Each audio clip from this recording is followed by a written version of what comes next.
Our paper is titled Robust Topology Detection Under Load Uncertainty. So the motivation for this work stems in part from the Southern California event of 2016. There, a forest fire led to a transmission line being opened, and that transient caused inverter secession in the renewable parts of the distribution circuit. That load change, coupled with the topology change, caused two combined cycle plants to detect a system failure, one of which tripped off completely and the other spun down to a low speed. What this highlights is the need for a topology detection method maximally resilient to load variation. Existing methods either compare topologies using a norm or a phasor angle to try and ferret out uncertainty. Both of these methods lose some information. In the norm case, we're discarding all directional information, and in the phasor case, we're discarding all magnitude information. In addition, this type of detector has some applications in islanding detection at the distribution level, whereas a particular inverter would like to know whether or not it's islanded, or the topology of the distribution grid, irrespective of the state of other renewable resources, which vary highly. A bit on our method and assumptions, we assume pi-model transmission lines, a source behind impedance generator model, which discards some higher order dynamics, and that we're in the quasi-steady state sinusoidal case, where that dynamic phasors apply. In other words, we'd like a PMU measurement to accurately represent the state of the system. In our method, we take load variations to be bounded by a convex set of current perturbations. That's represented here at the right. The nominal load current fits within a much larger set of potential current perturbations. For any conceivable load variation, a convex set of this shape can always be fit around it. Then, a topology-dependent mapping is created to map from this load variational space onto a space of measured variables, which we call the decision space. Then, a particular generator current's topology is given by set membership. If it belongs to the set D0, it belongs to the intact case. If it belongs to the set D1, then it belongs to the case with line 1 open, and so on. Here, the separating hyperplanes, with their respective normal vectors, Zij, are also represented, which are solved as part of the algorithm and later used to define online detection. So for this work, we examined the IEEE 9-bus system, assuming a pi-modeled transmission line circuit. Here, we allow measurements to be available at the high-side terminals of each generator, at buses 7, 9, and 4. We consider all open circuit topologies that are n-1 secure, as well as the intact case. The n-1 secure topologies here are found in the central ring, so line 4, 5 out, line 5, 7 out, line 7, 8 out, 8, 9, 9, 6, and 6, 4. Our detector model is built from the admittance matrix. So here we have the matrix version of Ohm's law, I is equal to Y times V. Here, the generator currents are represented by IG, being the current at generators 1, 2, and 3, measured at buses 4, 7, and 9. YGG is the admittance matrix between the generator buses, YTT, the admittance matrix between the high-side generator terminals, 7, 9, and 4, and YLL is the admittance matrix between the load buses, which are buses 5, 6, and 8 for the 9-bus system.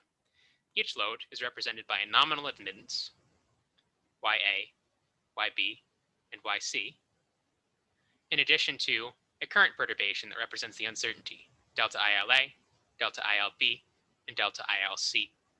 Together, these make up our uncertainty, delta IL. The subscript K represents the admittance matrix, varies based on the topology, and changes the relationship between our perturbation and the generator current, which we can use to define a convex mapping. In our first step, we break the generator current into two parts, the nominal current, in the case where the perturbation currents are equal to 0, caused solely by the input of the EMFs, and the perturbation in the generator current, which is caused strictly by our current perturbations of the load. So here, IGK nominal is equal to this matrix times the input, the EMF, and the change in IGK is equal to a matrix MK, a topology-dependent gain matrix, times the change in the load currents, where MK is defined by this block matrix operation for each topology K. Then, the mapping from our perturbation set delta IL to IG, our measured generator current, is affine, whereas it's a matrix multiplication and the addition of a constant, the nominal. Because this mapping is affine, that preserves the convexity of our input uncertainty set and our output measurement set. The first step in this mapping is to break the load current perturbation into real valued components. We say delta L is equal to the real part of the current perturbation, then the imaginary part of the current perturbation, wrapped into a single vector.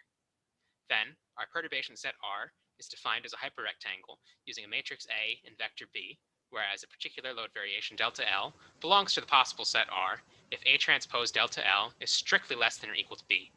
Here, A is identity for upper bounds, then minus identity for lower bounds, and B is B1 through B6, the upper bounds on each component, and B1 prime through B6 prime, the lower bounds on each component.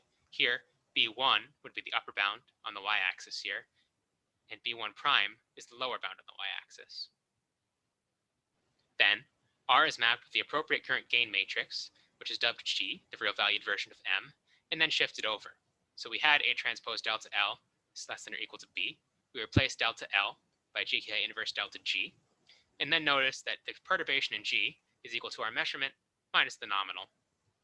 Then, our measurement belongs to our particular topology dk if ck transpose G is less than or equal to small dk, where ck transpose is equal to A transpose GK inverse, and small dk is equal to B plus A transpose GK inverse times GK nominal, the nominal generator currents for the particular topology K.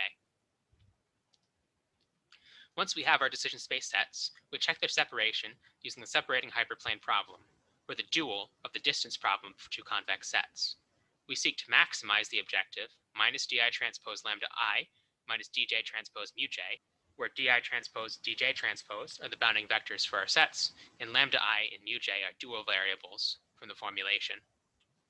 This is subject to ci transpose lambda I plus cij equals 0, cj transpose mu j minus cij equals 0, where zij represents the normal vector of the separating hyperplane between the two sets. We restrict the normal vector such that its Euclidean norm is less than or equal to 1 to remove homogeneity in the problem, and the dual variables are required to be strictly positive from the KKT condition. Here, there is no duality gap, so the set distance we find is equal to the optimal value.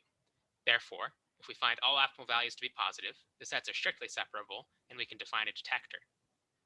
If the sets overlap, then there is no possible detector, as some current measurements could come from two candidate topologies. In an algorithmic sense, we can solve this as follows. So after we solve power flow and the gain matrices for each topology, we define our R, a convex hull of load perturbations.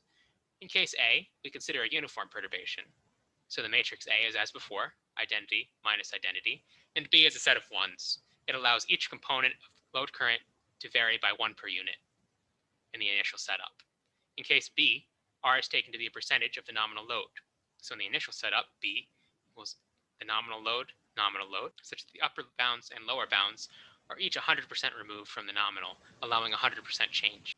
Then, we map our set R into decision space sets for each of the topologies using the mappings we defined previously. Once that's done, we solve the separating hyperplane optimization problem, and we check if the values are positive or 0. So if all the optimal values are positive, then the sets are strictly separable, and if there's a 0 value, then we have to reduce the set R by some scaling factor. In this case, we search by bisection. Last, once a tolerable set R is found, we store the thresholds, tau ij, and normal vectors zij, such that zij transpose G equals tau ij is the separating hyperplane between sets I and j, and tau ij is defined as minus lambda I transpose di plus mu j transpose dj from your optimal dual variables. Here, to evaluate a particular measurement, we check if Cij transpose times our measurement G is greater than or less than tau ij to determine if it belongs to topology I or to topology J. If it lies on the same side of all hyperplanes between I and all candidate J, then it must belong to topology I. As far as computation time, this is implemented in MATLAB with the Power Systems Toolbox and the CVX Toolbox for discipline convex programming. One algorithm loop from steps 2 to 4 takes about 11.2 seconds on the processor used. Searching by bisection from 1 per unit would take 7 loops, or 78.54 seconds. Once the detector is designed, it can be used rapidly for detection. The average measurement takes about 161 microseconds, whereas if we find it to be in the first topology we checked, it will take less time than the average, and if it belongs to the last topology we check, it would take more time than the average. For results, we find that for the uniform case, an uncertainty of plus or minus 0.21 per unit is tolerable at all load current components. The figure at the top right shows this variation as the purple rectangle, where the x-axis displays uncertainty in real load components, and the y-axis displays load uncertainty in reactive components, where the units are current and per unit. These are compared to the load uncertainty tolerable by a previous work from our group, where our detector was first designed and then load uncertainty was evaluated. Here, these ellipsoids represent the uncertainty at bus 8, the uncertainty at bus 6, and the uncertainty at bus 5 that was tolerable by the detector. For this work, a single hypercube is represented because all load buses tolerate the same uncertainty. Using method B, the percentage of the nominal, we can introduce two separate scaling factors, and what that lets us do is exchange reactive uncertainty for real uncertainty. You can see that a very large amount of real uncertainty is available, 0.5 per unit at bus 5, the largest load, which may be beneficial in systems with large amounts of solar penetration. So in conclusion, we demonstrate a full phasor information topology detection method using convex sets with robustness as the design objective. We present this image a second time and find that our load uncertainty set R is the largest uncertainty of this shape that can be distinguished given our particular measurement set. So what we find is a maximum tolerance to load uncertainty of a particular shape at the cost of design time, which is slow due to repeatedly solving several convex optimization problems. However, the online operation is fast once the separating hyperplanes are defined. Future directions will include finding a method to rapidly find the optimal scaling factor, as opposed to bisection, to save on iterations of the convex optimization, and the extension to larger power systems, possibly using the concept of network partition. The detector is also extended to include short circuit topologies, one of our more recent developments.